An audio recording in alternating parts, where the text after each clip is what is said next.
Alam kong isa akong hunter dahil yung mga magulang ko ay isa sa pinakamagaling na hunter. Ha? Pray ako? Hindi pwede to. Mapapatay ako ng mga magulang ko.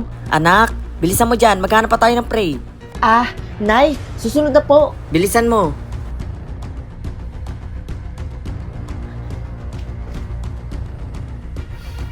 Perfect.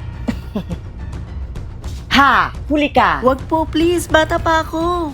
Huwag mo na akong pahirapan pa. Ha? Hindi ka hunter, no? Nagpapanggap ka lang. Ha? Anong pinagsasabi mo? Tingnan mo nga tong marka ko. Kung hunter ka, kanina mo pa sana ako pinatay.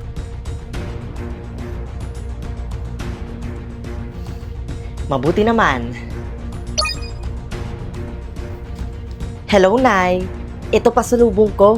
Ulo ng prey. Good job, anak.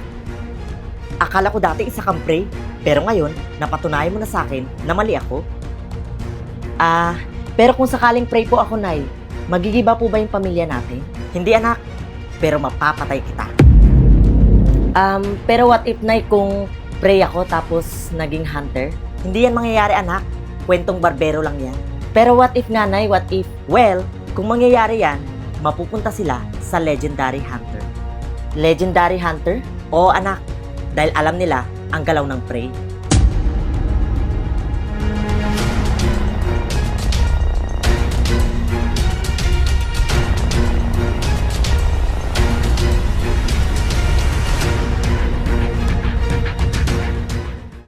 So, ayun guys, may nag-comment at ang sabi niya po dito is, Idol Marvin, di ba taga Northern Samar ka? Mamesta ka naman dito sa amin sa May Rojas, Mondragon, Northern Samar. Bisita ka po dito gamit mo si Angela. Kaya mo po ba? Oh my God, ako po si Angela at ewan ko lang kung kaya kong lumabas ng umaga na ganito. Sorry, nahiya kasi ako eh. Wait lang guys ha, magpapaalam muna ako kay Marvin kung papayag siyang lumabas ako ngayong umaga, okay? Marvin, okay lang ba sa'yo na lumabas ako ng ganito at umaga? Di ba gabi lang talaga ako lumalabas? Nahihiya kasi ako eh. Pero okay lang ba sa'yo? Oh God, basta paghirot nga to ha. Ay nga to pag inurag-urag. Kay ba? Sige. Ayun guys, pumayag si Marvin na lumabas ako. So, ayun. Sige. Total, yan yung request mo na mamiesta ako sa inyo. At ako ang pupunta doon at hindi si Marvin. Sige, papayag ako guys. Basta, sana makakain ako doon ha. Para mabusog din ako. Okay, dahil yan yung request mo sa akin, maliligo muna ako at sasama na lang din ako sa mga beshi ko doon kasi meron akong kaibigan guys na nag-aya din sa akin.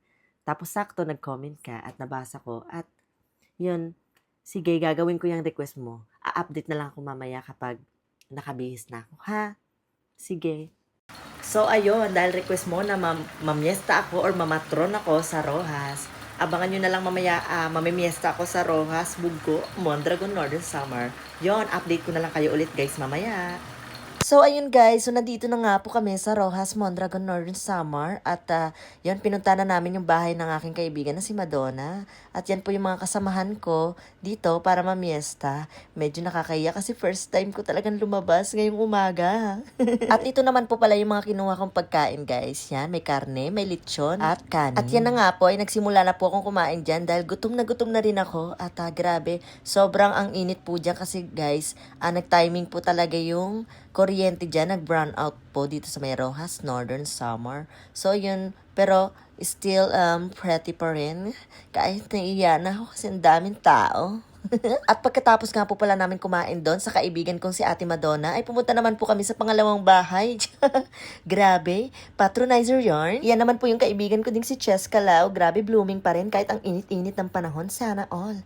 At yan na nga po yung mga kasamahan din namin. Ayan sila. At ito nga po pala yung mga kinuha ko ulit guys. Hindi na ako kumain ng kanin. Grabe, sobrang busog na kasi ako. Pakwan na lang tsaka yung karne. At yan na nga, pakain-kain na ako dyan. Grabe, sobrang nakakahiya talaga yung pinaggagawa mo, Angela. Sa lahat ng mga taga Rojas, Buggo, Mondragon, Northern Samar dyan, maraming salamat sa pag-invite nyo. Sobrang nabusog po ako. At sa ibang mga pistahan pa dyan, invite nyo ulit ako. Char. Yon, hanggang dito na lang po ang aking video. Maraming salamat po sa mga nanood. I love you guys.